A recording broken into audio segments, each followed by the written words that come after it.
So welcome to our very last class of the term. Are we excited? That's very lackluster excitement there. I understand this. It's Thursday at 6 o'clock, so I understand your lackluster excitement. So let's get into revision for today. And there's not going to be a heap to revise because each week, as we've been drawing those context diagrams, we've been revising. We've been putting everything into place, understanding how the audit fits together, all the puzzle pieces. Do you remember this slide? This is I think this is one of the early slides from the beginning of term, where we said, an assurance engagement is an engagement in which a practitioner expresses a conclusion designed to enhance the degree of confidence of the users other than the responsible party about the outcome of the evaluation or measurement of a subject matter against criteria. And in week 1 we went, what on earth does that mean? And now we know what that means. All right? We know that our assurance engagement is our audit. All right? And our practitioner, which is our audit firm, expresses a conclusion, and we know we have our conclusions in our opinions. To enhance the degree of confidence of the intended users, and we know that our intended users are our shareholders, other than the responsible party. Now, the responsible party are management. They're the ones who are responsible for the financial statements, about the outcome of the evaluation or measurement of a subject matter, which is our financial statements, against criteria. And those criteria are our AASBs. And that's what we've spent our entire term doing. The planning process, the execution, the evaluation of evidence, and then coming up with a conclusion. So we've done all of this over the term. Now we know that we focus on financial report audits. Those are the things that we do annually. Oh, I think I misspelled annually. I'm tired. And we know that we provide reasonable assurance. Okay, we don't give a guarantee because I'm not looking at every transaction. I'm unable to look at every transaction.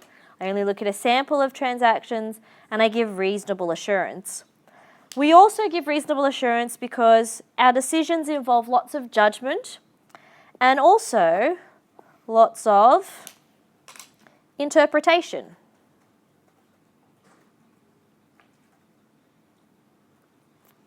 All right. And in that interpretation, we're interpreting a couple of different things. We're interpreting our AASBs and we're interpreting our auditing standards. How much evidence is sufficient? What is appropriate?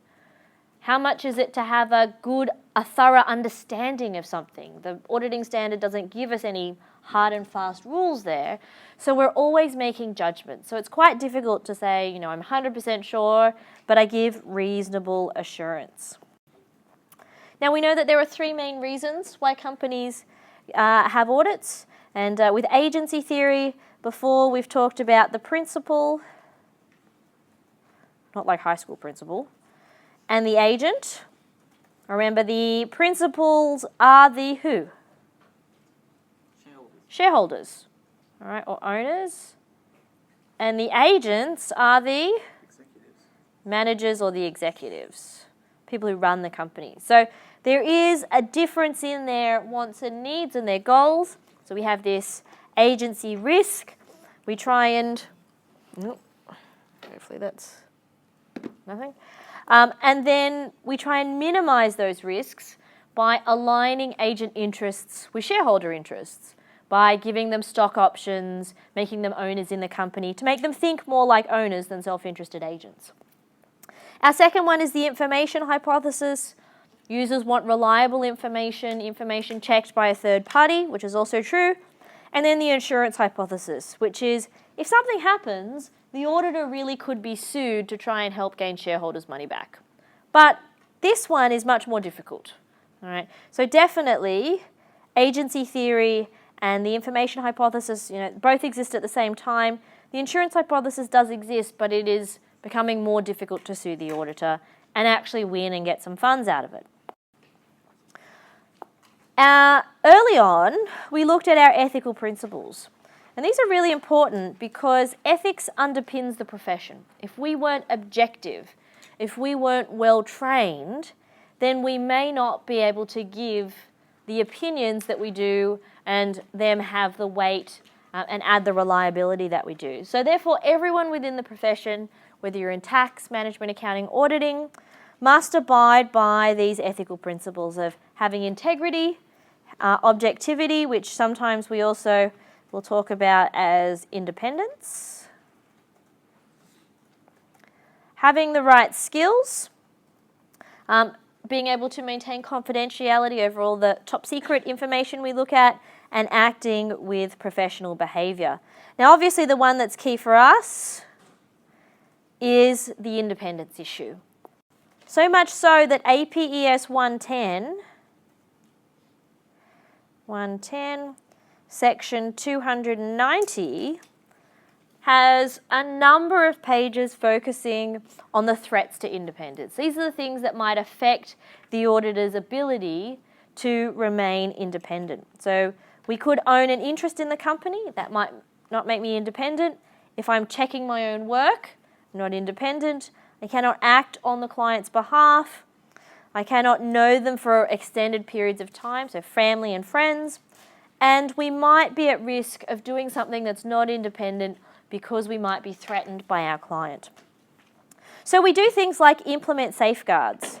And safeguards can include things like having the Corporations Act require auditors to prepare an independence declaration that they lodge. And if we fail to be independent, there are severe penalties under the Corporations Act. The profession says everybody must follow APES 110. Clients often set rules and regulations about what the auditor can and can't do. They might say, look, you do the audit, but you can't do some consulting activities. And then the firms themselves do their own policing of their independence. Now we make this external document. We make our audit opinion. And the risk associated with putting our opinion out there is that it exposes us to legal liability.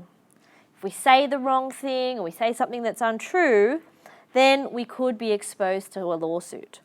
Now you'll see here that this is the first of our slides with our little YouTube symbol up there. That just means that there is a related YouTube video over on Amanda Loves to Audit. You'll find that almost every slide has one because we've got YouTube videos on pretty much everything. But we know that there are 3 different ways in which we could be exposed to law. Contract law, which is the contract between the auditor and the client, and that contract is governed by ASA 210. We have the tort of negligence, which is the idea of acting with a duty of care. And then we have our legislation, and our legislation is mostly our Corporations Act, which governs everything to do with companies.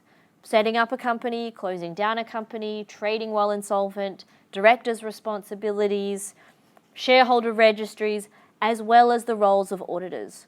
It includes information on our auditor rotation. So for example, what threat do you think auditor rotation attempts to address? Familiarity, yes.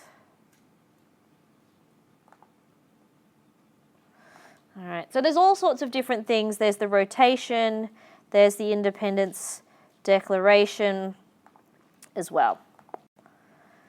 Now I know that the textbook does have a lot of legal cases. I tend to focus on these key ones as the ones being most important to understand for students. London and General Bank is the first one that talks about the auditor owing a duty of care to its clients. Kingston Cotton Mill was the idea of the auditor is a watchdog, not a bloodhound. Pacific Acceptance was really one of our first key standards that helped build the audit handbook that you see today.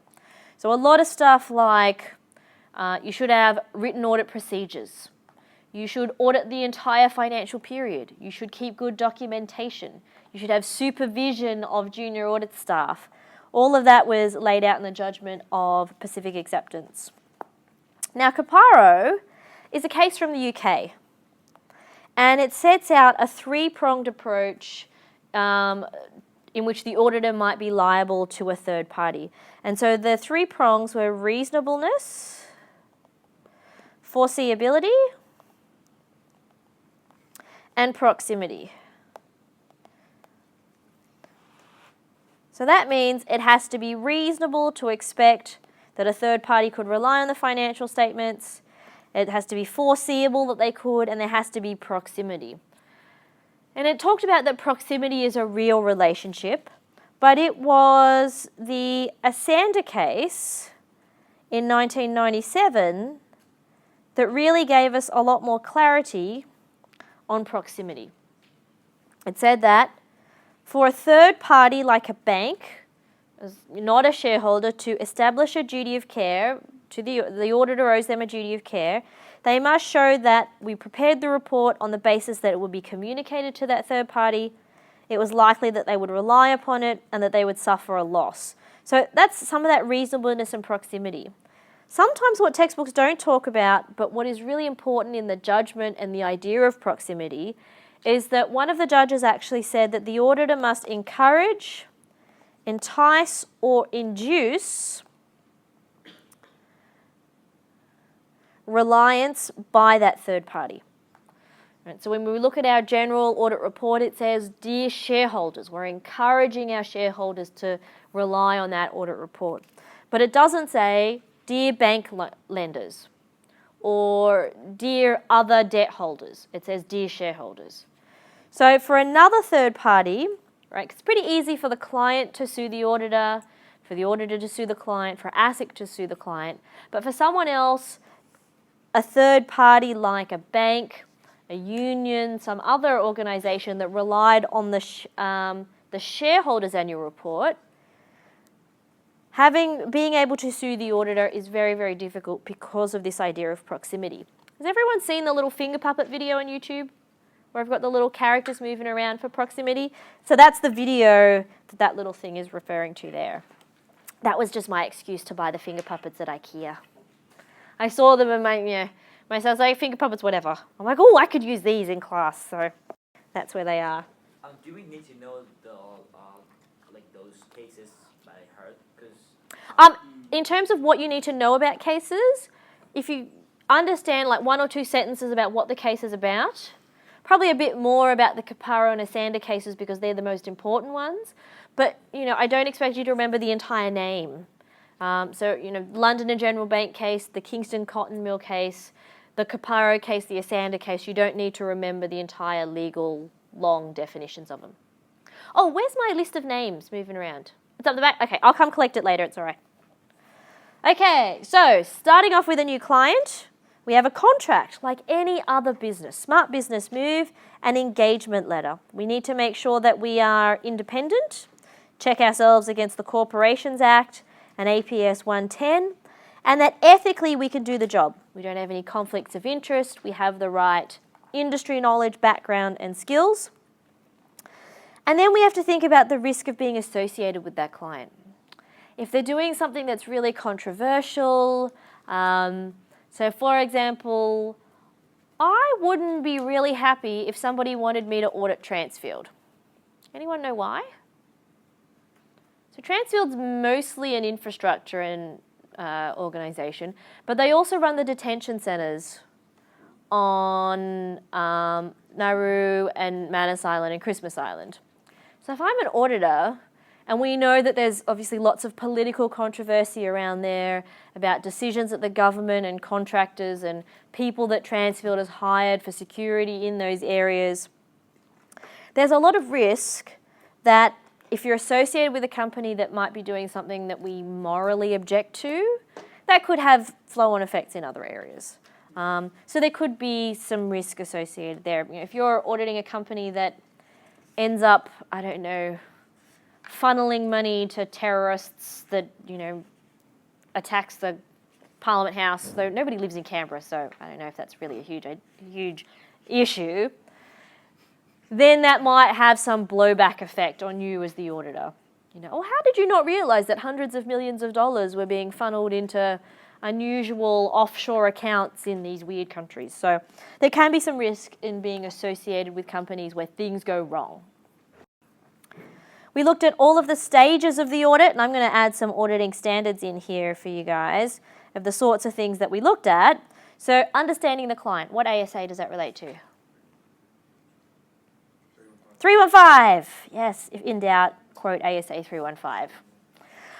It's the foundation standard for our entire audit. If I don't understand the client, I can't identify any risks of where the misstatements could be.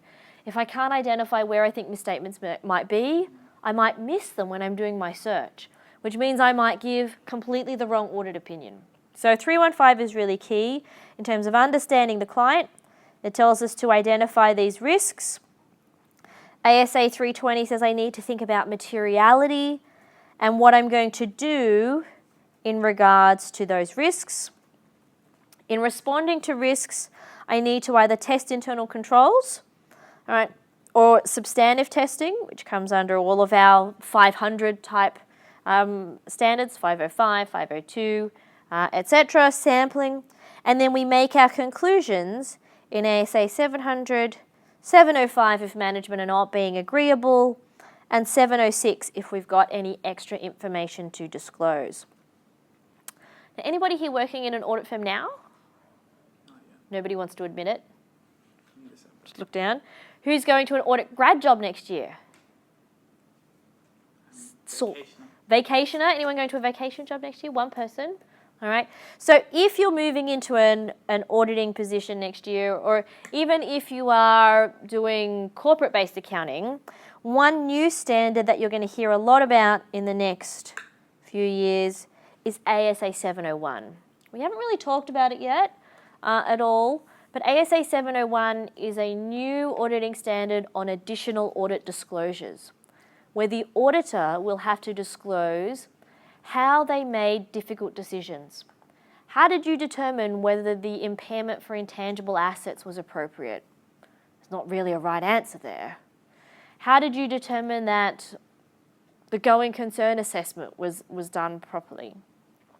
So ASA 701 is going to require the auditor to disclose a lot more about their own decision processes, which means it's going to be really important for us to think about understanding the client and documenting our work really carefully, because that's going to have a bit of a flow-on effect. How do we understand the client? Well, 315 says you need to think about 250 things on their list. We start at the entity level, think about everything that interacts with the entity. Could any of these create inherent risks? Because that's what we're looking for. We're trying to identify significant risks or inherent risks. And it's interesting here, every audit textbook talks about the term inherent risk, but the auditing standard uses the term significant risk. I would use them interchangeably, that's okay there. But is there something about the ownership structure? If you have a company that has a lot of joint ventures, do you guys remember doing accounting for joint ventures in ABC? Not easy, right? You just rack your brain, and Anna makes it look easy. Oh, this. Consolidations is not my thing. But if you had a company that had a high number of joint ventures, then there's a lot of work in getting those consolidations right. And because it's quite tricky, there's a greater risk you could have a mistake. So for companies with larger joint ventures, there's a greater risk that their consolidation accounting is not going to be correct. All right? If our major suppliers and our major customers are overseas and we do a lot of foreign currency transactions, we all remember doing foreign currency translation reserve. Picking the right exchange rate. Are we importing or exporting? The right date, doing the calculation. Did we make a gain or a loss on that transaction? If you have a lot of these people overseas, that increases the risk that you're going to make a mistake. Pick the wrong currency on the wrong date. So that can be a great risk. So we look at their entity level. We look at the industry. All right, so if you're a mining firm, inherent risks could be things like, how do I figure out exactly how much oil is in the ground? Right? Because I've got to value my asset as a natural resource. I can't exactly pull all the oil out, put it all in drums or barrels, count it all, put the stuff I don't need back in the ground. Right? It just doesn't quite work that way. So how do I accurately figure out how much is down there? So that creates extra risk for a firm like mining firms. We know that construction organisations, if you build a lot of stuff, big projects, Opera House, the new convention centre, revenue recognition over a long period of time is going to be difficult and creates inherent risk. We also need to look at the possibility of fraud under ASA 220, and this is going to be important in the exam. The exam hints are in a separate video, but I'll go through those with you guys as well. But you'll find them separately on UTS Online on their own little YouTube video so that you don't have to, if you want to go back to it, you don't have to search for this one. But in the exam, we're going to ask you to investigate the 7-Eleven wages fraud case. All right. So ASA 240 is really important in terms of thinking about the two types of fraud. And there really is only two types. Number one is you're stealing stuff, which in the handbook they call misappropriation of assets. Fancy way for saying stealing stuff. The other one is that we lie in the financial statements, and they call that fraudulent financial reporting. Okay. But students remember it a little bit easier if I say, look, we're stealing stuff or we're lying. That's really what it comes down to in terms of fraud. There are three main reasons why people usually commit fraud. I need to meet my monthly target, so there's some sort of incentive or pressure. All right, or you know, my girlfriend is demanding that I take her to expensive nightclubs and fancy dinners and buy, you know, Louis Vuitton handbags and all this sort of stuff, and I need the money to keep her happy because if I don't, I'm never going to get another girlfriend. Then there might be some incentive or pressure for you to commit fraud. There's the rationalization, the attitude of, oh, look, I hardly get paid anything, so of course, stealing a little bit of money out of the cash register, I deserve that. That's sort of an attitude, or everyone is doing it. And then there's the opportunity, which is there's no internal control or an internal control breaks down. Especially in companies that grow quickly, there might not be enough internal controls to keep in check this growing organisation. So we need to see if there are any of these things in place that could have encouraged fraud.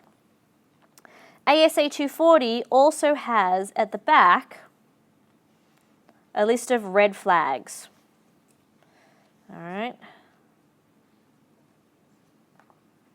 There's my flagpole. This is my attempt at being creative and arty. There you go. So you've got your red flags, which are things that say, hang on, there could be fraud here. You have to go and have a look. So those would be worth looking at as well. We all know about setting the audit strategy. We've done this sort of number of times. We know that our audit strategy is driven by the level of risk. So where I have high levels of risk, I'm going to do a substantive strategy. Where I have lower levels of risk, I'm going to do a strategy that is based more around testing controls. In this situation here, I'm probably going to want to collect more evidence, bigger sample sizes, lower materiality in comparison to this section right there. Materiality, we've talked about ASA 320. Remember, our qualitative materiality is the dollars. Are we above or below some imaginary line that we set as materiality? And then qualitative is those non-financial factors. Related party transactions might be qualitative because they tell us about transactions between perhaps the CEO and a director that may not be at arm's length. Intangible assets might be something that is qualitative. Even if it's a small amount, there's a lot of judgment involved. Related party transactions are another ones that are also qualitative. So the more risk, the lower the materiality. All right. In the YouTube video, people that have seen it, there's my little example with the beaker, and obviously as you move down here, you're getting to smaller and smaller misstatements that you're looking for within the financials. So this is the big ones. These are the little ones down here. So how do I identify the accounts at greater risk of material misstatement? Which accounts could be more likely to be wrong or mistakenly put together? I look for a couple of different things. It could be things with inconsistent fluctuations or ratios are not moving in the way that we think. It could be from our inherent risk analysis earlier. All right. But analytical procedures can be really handy. So who's just done the FSA assignment? Yeah, look at these people groan. You survived. Right? You survived the FSA assignment. All that stuff where you analyze ratios to try and see where the company is going. It's the same sort of stuff that auditors do, but with slightly different purpose. Right? In FSA, you're trying to figure out what should the share price be. What we are doing is we're trying to figure out which numbers don't look correct, which numbers don't match up with the story that managers are telling us, that they're saying in their narratives, in their interviews on, the Bolt Report or Business Sunday or, Fox News business shows. So we're trying to look for inconsistencies because the purpose is that we want to focus the audit on parts of the accounts that have greater risk of misstatement. Where there's more risk of error, I want to spend more time looking in that spot. Right? Sort of like, if you said, oh, look, we're looking for, I've hidden somewhere a bar of gold in Sydney. And if I said, that bar of gold can see the ocean, that would certainly cut down a whole lot of places where you'd be looking. You wouldn't be looking in Penrith or in Blacktown or in Campbelltown, because there's no ocean out that way. You'd narrow your search. And that's exactly what we're doing when we're identifying accounts that are at greater risk. All right. Shouldn't say it because you never know. One day somebody might actually walk out of the lecture theatre and then keel over, and then I'll be in big trouble for having a joke in poor taste. So my inherent risks are really those risks that might be inherent to perhaps the industry, to perhaps the entity and its structure, but it's something that has an increased risk that the dollar value of the account is wrong. Right, some sort of increased risk. So, if you're in a supermarket, there's always a risk of theft of inventory, so the risk around the existence of inventory is pretty high. How is that different from business risks? That is an important thing that I want to just touch on here, because we haven't talked about this for a while. Business risks are risks that managers have to face. So that's management's job. All right, management's job is to deal with business risks. New competitors, suppliers raising their prices, inability to get some raw materials from a supplier. So it's management's job to handle these risks that are going to affect the organization's ability to achieve its objectives. Right? Anything that's going to hamper the organization's ability to achieve its objectives is management's responsibility, and those are business risks. Some of those business risks may cross over to be inherent risks, but not all the time. All right? So a company that is involved in import-export and has a lot of foreign currency transactions, their business risk is they're worried that the currency might move in a way that is not favourable to them. So they handle that business risk by getting involved in some sort of hedge, all right, for the foreign currency. Or they might spot buy, or they might have a forward contract, whatever they have in place. For the auditor, it's not the fact that they have exposure to foreign currency fluctuations. For the auditor, the risk is, are they doing the foreign currency translation reserve calculation correctly? And if I'm using a hedge, have I disclosed all of the rules, requirements, risks associated with that financial instrument in the accounts correctly? Right? CEO doesn't care about, oh, look, I don't know if we should use a hedge because there's a lot of note disclosures required with that. They're going to say, let's use the hedge because that gives us the best control over foreign currency. Whereas the auditor says, well, you've got foreign currency, but my risk is going to be centered around correct valuation of those transactions, accurate figures for those transactions. We also looked at internal controls. Can anyone tell me what shape I always draw when it comes to internal controls? Triangle. All right. And inside our triangle, we have our control environment, risk assessment, control activities, information systems, and monitoring of our accounts, right? All of this forms, actually, let me see if I can, oh no, undo. Can I select just the diagram? I don't want to select that bit. I don't think I can. That's annoying. Ah, they're all stuck together. Okay, all right. So, I will adjust my plan here. All right. So my internal controls act as the protective layer over my accounting data. All right, I'm sure most people have probably seen this video here on YouTube. And so my my information systems and everything, my internal controls, should allow a good transaction in to the data. All right, so it opens. So there's a little internal control point here that opens and closes to let good transactions in. And then if we have another internal control point over here, and I have a transaction that's not correct, it should take that transaction and go, that's not correct, I'm not going to let you in. Okay? If we have this in place, then I can test this outer layer and then make some assumptions on whether that data is correct. However, if we have this situation, where we have all sorts of wrong transactions entering into the data, I know that my protective layer is crappy. All right, I've got high control risk, so I need to test this data directly or substantively in the audit. And that's really about using our audit strategy, understanding our business under 315 to be efficient in our audit. And of course, knowing where these points are right here are places where misstatements could be.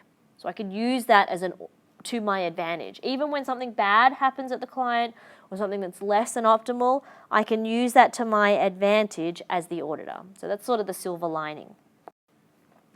So what should you be able to do? You should be able to identify a control, determine whether there are any weaknesses, and make an assessment on that control risk as low, medium, or high.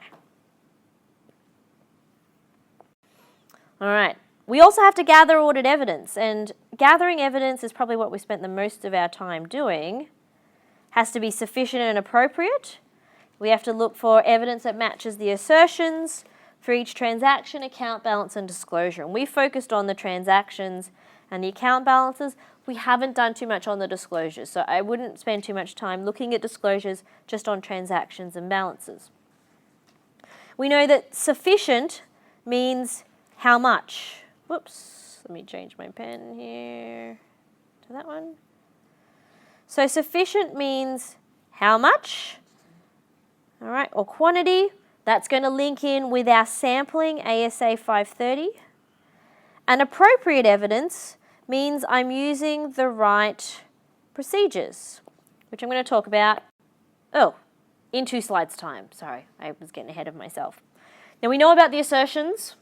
We should know about, do we all know about the assertions now? Yes? So if I stop you in the street, all right, or I, employ ninjas to go over to Sam's place in the middle. Actually, I probably would go over to Sam's place in the middle of the night because, she's strong and she'd probably beat up the ninjas I sent over. But, if I sent ninjas over to her place and they shined a torch and they said, Sam, give me the assertions. Hopefully she'd wake up and the first thing she would say would be, are we talking about a transaction or a balance? And then they'd say balance. And she would go, okay, we're looking at existence and valuation and allocation and rights and obligations and completeness. All right? Or if I saw Sijun in the street as he's walking along and he's listening to his headphones, maybe he's walking home from uni, and I jump in front of him with a microphone and a camera crew and I say, Sijun, you're auditing cost of goods sold. What assertions are going to be important? And he'll go, okay, well, I know that they're transaction assertions, and I know it's an expense, so companies are more likely to understate, so therefore completeness is going to be the key. All right, so by now we should have a really great understanding of the assertions. We should be able to remember them in our sleep. If you're still having troubles remembering, put them on. What's everybody's favorite procrastination thing when you're studying? YouTube? Movies. Put them on your DVD cabinet. The biscuit jar or the cookie jar or the chocolate tin. I didn't drink coffee when I went to uni. I just ate a lot of chocolate to survive. So, things that you're having trouble remembering, stick it on the chocolate tin or the door of the fridge, on the beers in the fridge perhaps. If you like to relax and have a beer, you can think about the assertions as well. But having those down is really, really important. Obviously, we've got lots of material on YouTube about those. One thing I want to add here, this paragraph or that page where you can find the assertions in your handbook, tab that page. All right? Because in the exam, you're likely to have a mental blank. The assertions. Am I looking at the right assertion again? Where is that assertion? If you've got that tabbed, you can go straight back to it and double check. Okay? All right, we've got our 10 pieces of evidence. Mix and match is the key. You can use any of these combinations as long as you're achieving the 4 rules about designing our procedure. So we've got all of these options. We know that we have to sample under ASA 530 because we can't test everything. Though actually, well, that's not always true. For the class participation marks, I actually send the tutors the raw marks, what Excel has calculated is the best, and their final mark, and I make them check 100% of the population. So they check every single student's mark individually to make sure that we're correct. I don't want there to be any mistakes. But most of the time, we sample. Right, so when we had somebody, one of the staff members marked the video interviews, I selected a haphazard sample to view and compare the marks in the review system to make sure that they are appropriate. So because we can't test everything most of the time, we do engage sampling. There is some risk that my sample might not be chosen correctly. My sample might not be representative, and that could pose an issue. And we also have our non-sampling risk, and I like to sort of call these the human error ones, right? You get distracted and you say the wrong auditing standard on the lecture like I did today in the day class. Or 2 weeks ago I printed out, when I was organising which students to go in which groups, I totally gave them the wrong homework questions for the week. So non-sampling risk is the human error stuff. Sampling risk is choosing the wrong sort of sample. Now there's 2 parts to sampling. The first part is picking the correct sample size. All right. The thing that we use most often is this one. This is the most popular. And the most popular non-statistical sample size is 25 items. Don't ask me how they come up with that. It just seems to be 25 in every book I've looked at and most audit firms I've been to. And then the second thing is selecting the sample. And I'm going to use different colours here because there are certain rules. If I'm doing statistical sampling, I must choose one of these 2 statistical methods by which to select my sample. Right, so if I'm statistically sampling, I have to use one of those 2.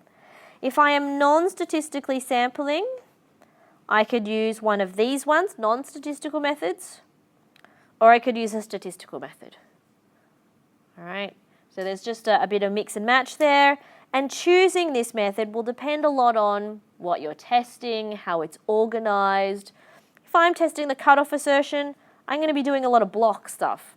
There's no point in haphazardly selecting away from the period that you're interested in.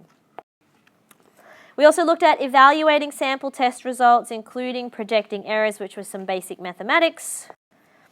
And then we looked at things to consider when we're selecting our sample. Obviously, the higher the risk, the bigger the sample.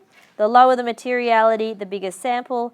Find the right population and then decide whether you should stratify. Now, this one here, the tolerable error and the confidence level stuff only applies if you're doing statistical sampling. Is that right? Did I spell that right? Statistical? Yep. Okay. Doesn't apply. The tolerable error and confidence level doesn't apply if you're doing non-statistical work. All right. This is crucial.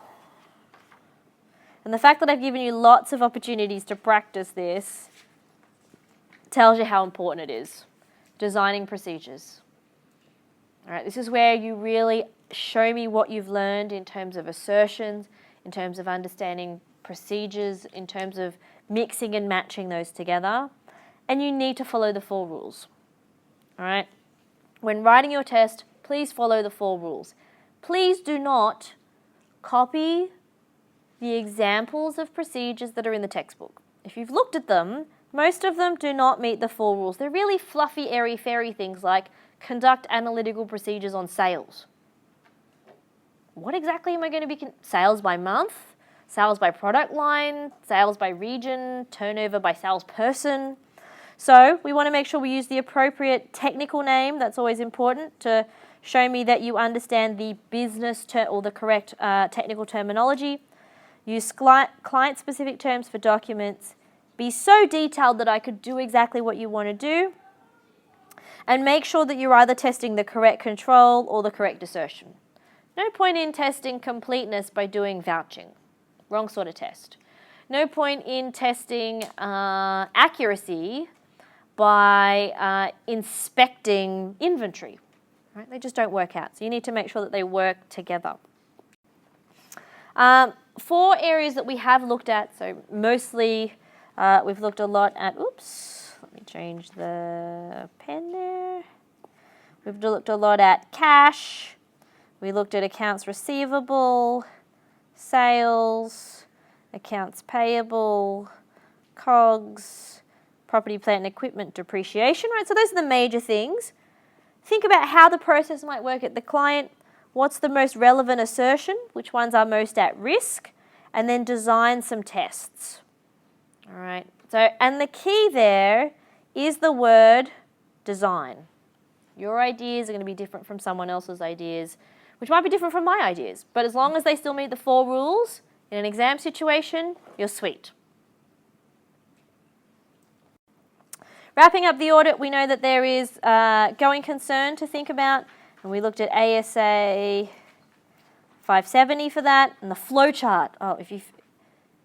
The flow diagram in the back of ASA 570 is fantastic because that tells you exactly what to do if you get stuck.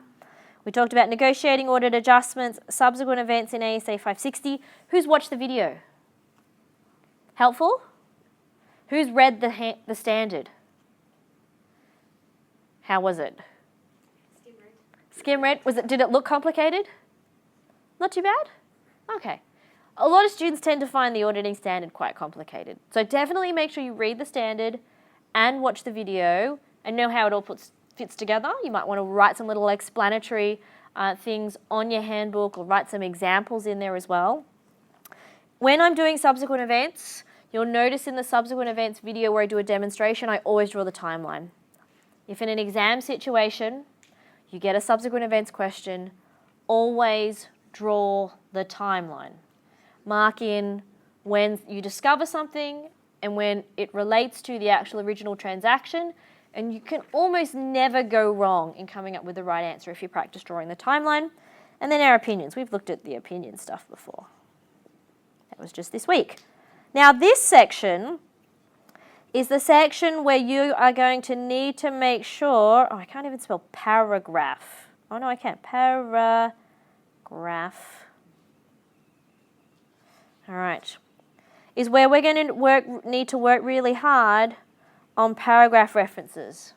ASA 560 paragraph 6 to 8, 8 to 9, whatever it might be, because these are the areas that are going to be more paragraph intensive in an examination situation. Now, certainly when we're designing procedures, there's not a lot of standards that fit in there, but these sections are really where you need to be technically precise, where everybody should have the same answer if they're doing it correctly, because we need to worry about that technical aspect. Going concern, we've talked about, will we think the client will continue for a 12-month period from the date that we sign the audit report. All right. And subsequent events in ASA 560, really the key is making the difference between when it's discovered and when it occurs by drawing the timeline. I'm going to write it again because it's that important. And paragraph references. Audit opinions, which we've looked at, the unqualified one, and the modifications, as well as adding information in the emphasis of matter. All right.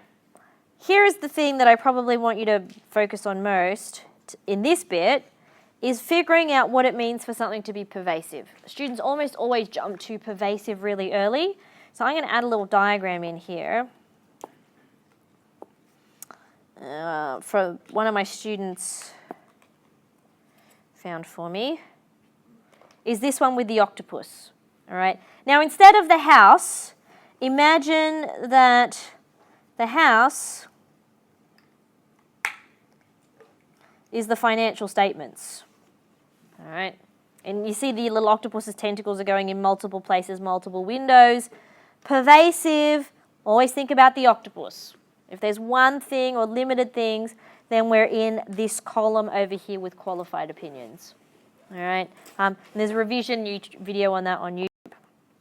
Now, exam info, is that what we're all here for?